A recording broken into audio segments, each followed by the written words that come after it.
Hello everyone. In this video, let's discuss how to write a program to find binary tree right side view. Given the root of a binary tree, imagine yourself standing on the right side of it. Return the values of the nodes you see ordered from top to bottom. Here they have given the inputs of binary tree, which is 1, 2, 3, null, 5, null, 4. This 1, 2, 3, null, 5, null, 4. So for this particular binary tree, we have to print the right side view nodes values. So here when I stand on the right side of the binary tree, 1, 3, 4 will be the output. That should be added in a list and that list has to be returned. Let's go for the next example. 1, null, 3 and the right view is 1 and 3.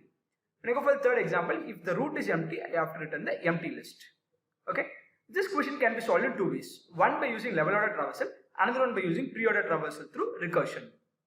So I'll explain the logic of both the ways of solving the question. Okay. If you are not aware of how level order traversal works for binary tree, I have given the link in the description for level order traversal of binary tree. Please watch that. That will help you to solve many problems. But here the efficient way of solving this particular question can be done with the help of pre-order traversal. Now let's discuss how to perform right view of a binary tree through level order traversal. Okay. First I have to take a queue. I'll write the algorithm down. So declare a queue. Okay. So I'll be taking a queue.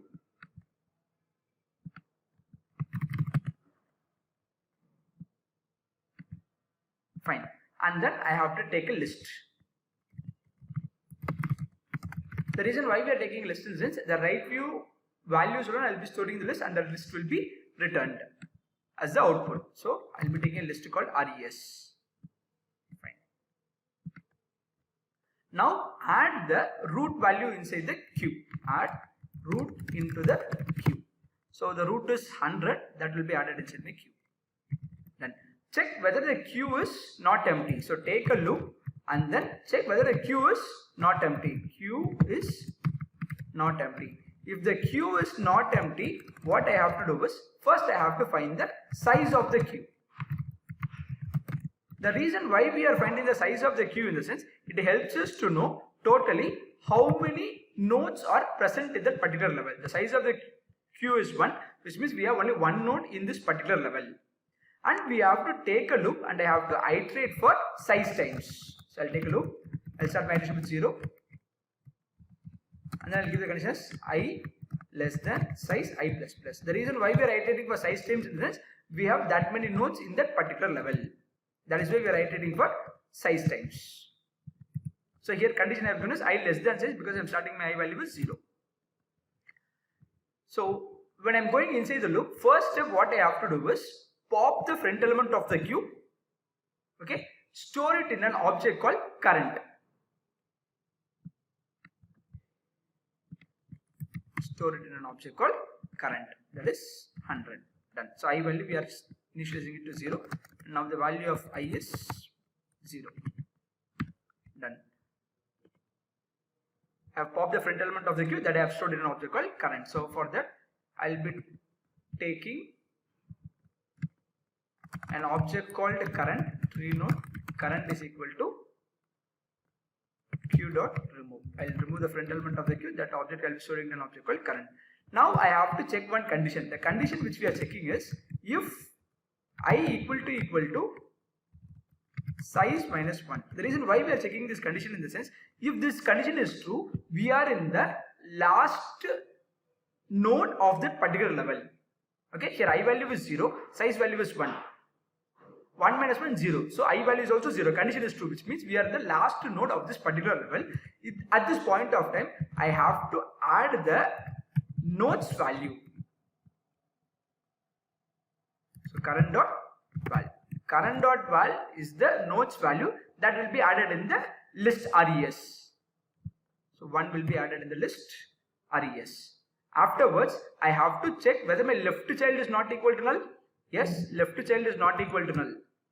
So how can I know the left child is not equal to null? If current dot left is not equal to null. If the condition is true, I have to add the left node's address inside my queue. So queue dot add current dot left. So 200 will be added inside my queue. Now check one more condition, that right child is not equal to null. If current dot write not equal to null. If the condition is true, add the right child inside my queue. Done. So right child is 300, that is not equal to null, I'll add it inside my queue. Done. Now close the for loop and then close the while loop. Go for the next iteration of my while loop. Check whether the queue is not empty. Yes, queue is not empty. If the queue is not empty, find the size of the queue, that is 2, which means I have 2 nodes in the next level. I iterate the loop up to size times I equal to 0. 0 less than 2, condition is true. I'll go inside the for loop. I have to pop the front element of the queue, store it in an object called current. After that, check a condition I equal to size minus 1 to know whether we are in the last node of this particular level. So I value is 0, size minus 1 is 1, condition becomes false, we are not in the last node. So I have to check whether my left child is not equal to null. Actually left child is equal to null. I'll not do anything. I'll go to the next condition, check my right child is not equal to null. Yes, right child is not equal to null. 500 will be inserted inside my queue. Then go for the next iteration of my for loop. I value becomes 1. 1 less than 2, condition is true. So I'll go inside the for loop. I have to pop the front element of the queue, store it in an object called current, and then check I equal to size minus 1. I value is 1. Size minus 1 is also equal to 1. So condition is true, which means we are the last node of that particular level. We have to print this node's value. 3 will be printed. After printing, check my left child is not equal to null. Actually it is equal to null, will not do anything. Check my right child is not equal to null. Yes, right child is not equal to null. I'll be adding the value 600 inside my queue. Then go for the next iteration of my for loop. I value becomes 2. 2 less than 2, condition becomes false. I'll come out of the for loop. I'll go for the next iteration of my while loop. Check whether the queue is not empty. Yes, queue is not empty. So I'll go inside the while loop. Find the size of the queue. The size of the queue is again 2, which means we have 2 nodes in the next level. So I iterate the for loop for size times. So I value again it will start with 0. 0 less than 2, condition is true. First step, pop the front element of the queue, store it in an object called current. Okay, and then check whether I value equal to size minus 1. I value 0, size minus 1 is 1, condition becomes false. So I'll be checking my left child is not equal to null. Actually it is equal to null, will not do anything. Check whether my right child is not equal to null. Condition becomes false, I'll not do anything. I'll go for the next iteration of my for loop. I value becomes 1. So 1 less than 2, condition is true. I'll iterate my for loop. First step, pop the front element of the queue, store it in an object called current. Now check I equal to size minus 1. I value is 1. 1 equal to size minus 1, condition is true. If the condition is true, add this node's value, that is 600 is the node. 600's value is 7, that will be added to the list. After adding to the list, check whether left child is not equal to null, condition becomes false. Check my right child is not equal to null, condition becomes false. I'll come out of the for loop because condition becomes false, because when I go for the next iteration I value becomes 2. 2 less than 2, condition becomes false. I'll come out of this for loop and then I'll go for the next iteration of my while loop. So check my queue is not empty. Actually queue is empty. We'll come out of the for loop. We have the right view of the binary tree in the list called res. Return the list res. So 137 is the output. So this is one of the efficient code. It passes all the test cases, but this will not help us to clear 100% in Leetcode. So to make the code to pass 100%, we have to solve it with the help of a recursion. We'll discuss that logic. So initially I will be taking a method public. This helps us to return a list, right? We have to return a list. So I'll take list. I'm going to have an integer value and then right side. Right side is a method name. Here they have passed only one argument, node alone, that is root alone. So initially I am going to call a method called helper, before which I have to declare one list, because we have to return a list value, right? So list integer, I'll give this name as res.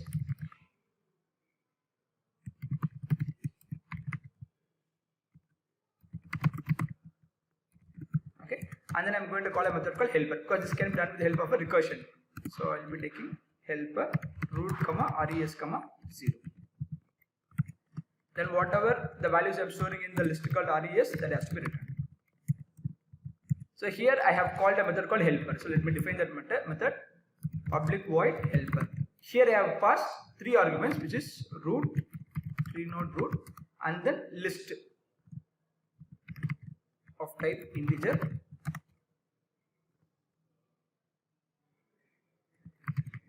and then the depth, that is the height, or I can say level. Okay.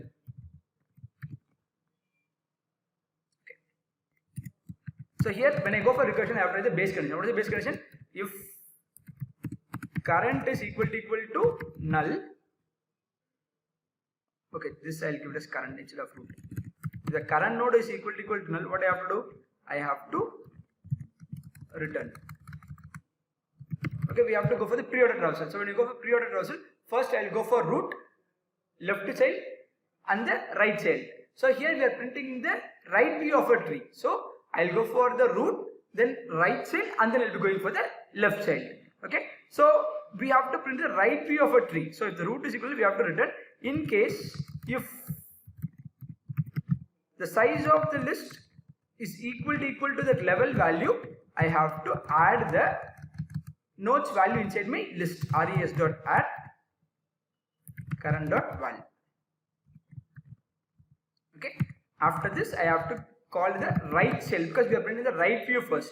So right child current.right comma list comma level plus 1 because the next level. Then I have to call the left child. So here you have a question. We are printing only the right view, right? Why are we calling the left child? That question you will have. So the reason why we are calling the left child also in the sense, for example, let us assume this is a binary tree. In this case, the output is 1, 3 and 15. Because from the right side when I see, this is the 3 nodes which I can see. So this 15 is the left child of this particular node.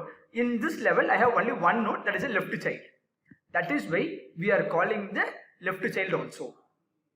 Hope we are clear why are we giving the left child also. Okay, that's all. Now let's trace the code, you can understand it very clearly. So when I go for this particular code, initially I will be taking a list called res. I will take res. Fine. So we are going to call more recursive calls alone. We will see how does this work. So now I will be calling a method called helper. Whenever we are calling a method called helper, I have to see what are the arguments I have passed. Helper root 100, that is passed to the object called current, and then list res, fine, and then the level value is 0. Now I will be checking the base case. Current equal to null? No, current is not equal to null. So I will not return from this function.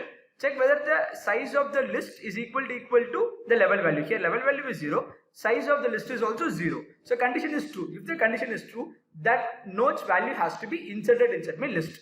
So 100.value is 1. That should be inserted inside my list. Done. After that I have to call the right child first. So helper current.write. Again I am calling a recursive call. Write is 300 res. Now I am going for the next level. So when I am standing on this particular node, next level I am going. So level plus 1. Level value is 0. 0 plus 1 is 1. Now the recursion has been called once again. Now currently it is pointing to this particular node. Okay. Check whether current is equal to null. Current is not equal to null. Now check size of the list is equal to the level value. Size of the list is 1. That is equal to the level value, which means I need to add this node's value inside my list. So 3 will be added inside my list. Done. After this, I have to call a recursive call for the right child. So here right child is, sorry, there is a, I have changed this, right? Yeah. Okay.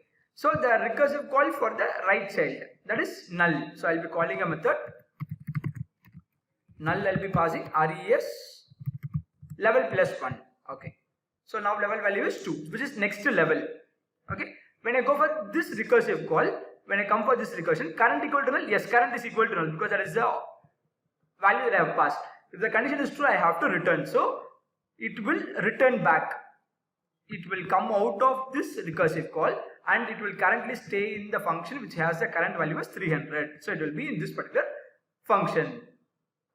So when I am standing on this particular function, right recursive call got over, I have to go to the left recursive call. Now in the level 1, right child got over, I have to go to the left child. So when I go to the left child, I am calling the recursive call for the left child. So helper left child value is 500,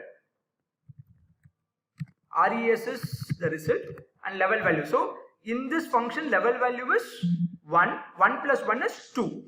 Okay, level value 2 has been passed. Now current is pointing to an object called 500. Now check current equal to null. No, current is not equal to null. Size of the list is 2 and the level is also 2.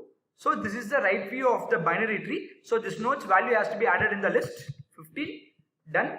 After that I have to go for the right child. So when I call the right child first, null will be passed. I will be calling a recursive call helper null res comma third level. So when I go to the next level, null value is there. So this function will return from the recursive call.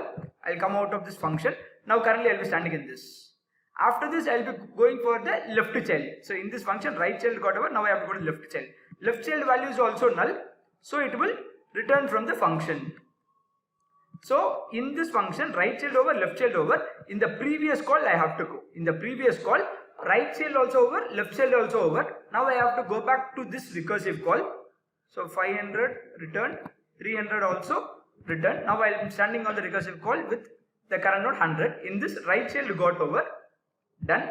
I have to go to the left child. So in this function right child recursion got over. Now I have to go to the left child.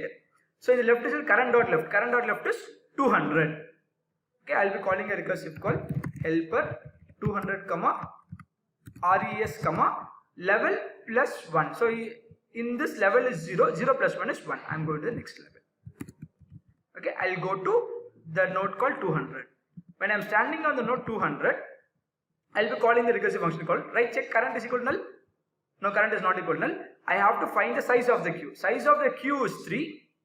Okay, and the level value is 1, which means I have already printed the right view of a binary tree. So this node's value should not be printed. That is why we are checking this condition. This condition helps us to know whether this is the right view of the binary tree or not. So this is the left child. Okay, already right child is there. So we have printed that node's value. So I will not go inside this if condition. That is why the condition we have given is if the size of the list is equal to level, that node's value has to be added in the list. Now I have to go for the right child. So here right child is null because we don't have any child. Right child is null, so that will be returning, and left child is also null, that also will be returning. And in this node got over, I have to go back to the place where I have called this recursion. So in this node right child also over, left child also over, the complete helper function got over. Now I will go back to the place where I have called the helper function. So this is the place where I have called the helper function. After this I have to return the list. The result is 1, 3, 15. So right view is 1, 3, 15. This is the logic of the program. Okay. Now let's try to write this program and check how does this. So when I solve this particular question with the help of a level order traversal,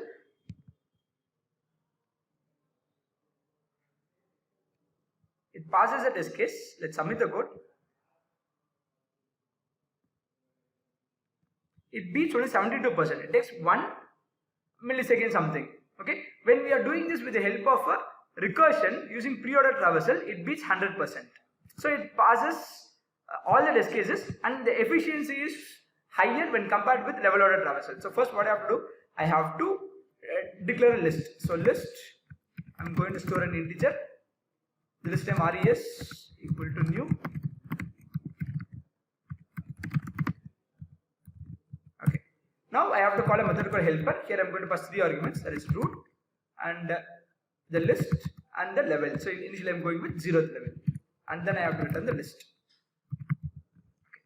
I have called a method called helper, so I will define the method. This is not going to return me anything, so I will give void. Method name is helper. So I have passed 3 arguments. Root I have passed, I will consider this current node, and the list I have taken.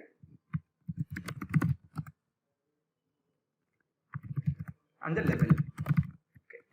So initially what I have to do, I have to write the base condition. Base condition is if current equal to null, just return from that particular function. It is not going to return me anything because I have given the data bus void. Now check the right side view. So how can I check the right side view? If the size of the list is equal to the level, I have to add the nodes value in my list. Done. Now call the recursive call. First call the write child. So for that, helper current dot write comma res comma level plus 1, because next level is write child. Then call the left child. Already I explained why did I go for the left child also, because in that level, that is the last node, only one node I have, that is the left child. At that point of time, this helps. So helper current dot left res comma level plus 1. Let's run the code now. As it passes this case, let's submit the code. As it passes all the cases, see it means 100%, which means 0 milliseconds it have taken. So both are accepted code, but this is still more the efficient code. Hope you are clear with this. That's all.